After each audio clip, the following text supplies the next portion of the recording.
Okay, let's go through that last slide on the astronomy Unit 6 notes. It was making this thing called an HR diagram. So an HR or Hertzsprung-Russell diagram.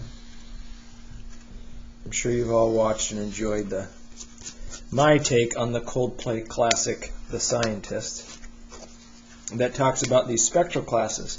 So on the bottom of the HR diagram, you're going to plot temperature, which is the same as spectral class,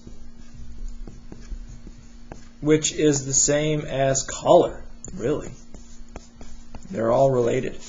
So you've got O, B, A, F, G, K, M, which by now you're probably all saying, O, B, A, F, G, K, M. Yep, right. So you got hot over here. The hottest ones at the start. And then the coldest ones over here. So really you've got red, orange, yellow. Actually, I did that backwards. Let's keep rolling though. So we got red, because red's the coldest color, orange. Then we've got yellow. So right off the bat, these are the colors of the stars. Right off the bat, you should see our sun, being yellow, is a G-class star. It's in the G unit. Then you kind of go to a blue, a green into blue, but there isn't a lot of green stars. I'll put it here, but you end up with more of a blue and a blue-white than green. If you notice, you don't really see any green in the spectral classes, but I'll put it in there. Then on this this side, you've got brightness. Now, we'll see different situations where the brightness is either the luminosity, which is the true brightness of a star, regardless of how far away it is, or sometimes you'll see magnitude, which is just how bright it looks to you. You can use that if you know the distances to the stars. But if you don't know the distances, which oftentimes you don't, you have to use the luminosity. Okay, so that's going to mean dim stars down here and bright stars up here. Okay, so with this HR diagram, let's plot a few stars. Typically, cold stars tend to not be very bright. So you end up with things like that. And as stars get hotter and hotter and hotter, A, they'll change color, and B, they tend to be brighter and brighter and brighter. Okay, so we end up getting stars in here. And right about here, I'll kind of pencil this in. This is about where our sun sits. Okay. Then, let's go up a little bit hotter. We get up there.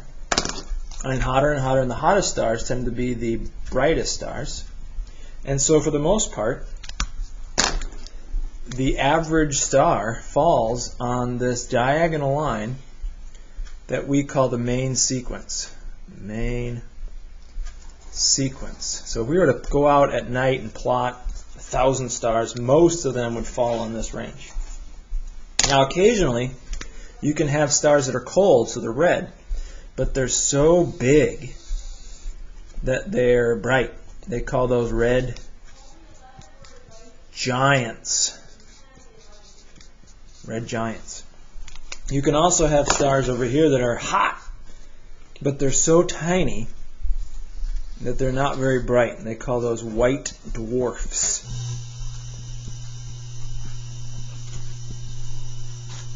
Now here's the weird bit, is that stars don't just stay in one spot. Okay, so you maybe heard in the song that you can kind of tell their age based off their spectral class and their color. A star, our sun, started off somewhere around here.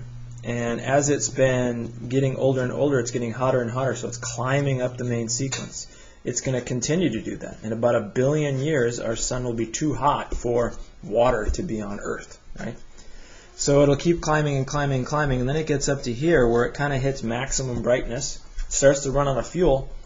It will kind of freak out, swell up, become a red giant. Either at this stage, depending on where you started, you're either going to fizzle out, which we'll talk about in the next unit, or explode. Either way, you're going to be left with something small and hot.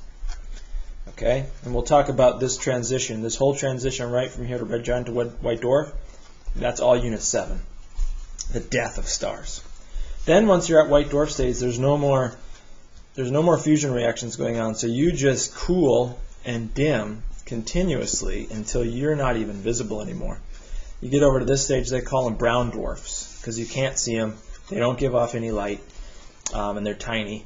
And they say the universe is riddled with millions and millions and millions of these brown dwarfs. That's sort of the dominant star in the universe. Okay, so this is the HR diagram as it looks, and you saw a picture of it in the notes, in the song.